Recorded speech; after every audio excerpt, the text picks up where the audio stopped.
ზესტაფონში დევნილთა კომპაქტურ ჩასახლებაში მცხოვრებლების პრობლემებს აფხაზეთის მთავრობის თავმჯდომარე ქართული ოცნების მერობის კანდიდატთან ვახტანგ ღამბაშიძესთან ერთად გაეცნო. გიორგი ჯინჭარაძემ აფხაზეთის მთავრობისა და ადგილობრივი ხელისუფლების ერთობლივი ჩართულობით პრობლემების გადაჭრის შესაძლებლობაზე ისაუბრა.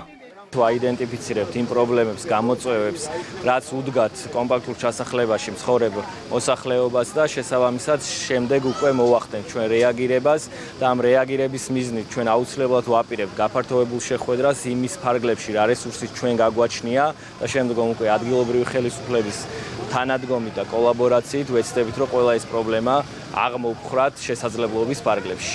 აფხაზეთის მთავრობის თავმჯდომარესთან ერთად დღეს ვიმყოფებოდით დევნილთა დასახლებაში, სადაც გამოწვეული იყო სხვადასხვა სახის პრობლემები და მზად ვართ აფხაზეთის მთავრობასთან ერთად უმოკლეს პერიოდში მოხდეს აღნიშნული პრობლემების მოგვარება. რაც ძალიან გვიჭირდა, ეს არის სახურავის შეკეთება, მთლიანი გამოცვლა, შეგვპირდნენ პრობლემების აღმოფხვრას.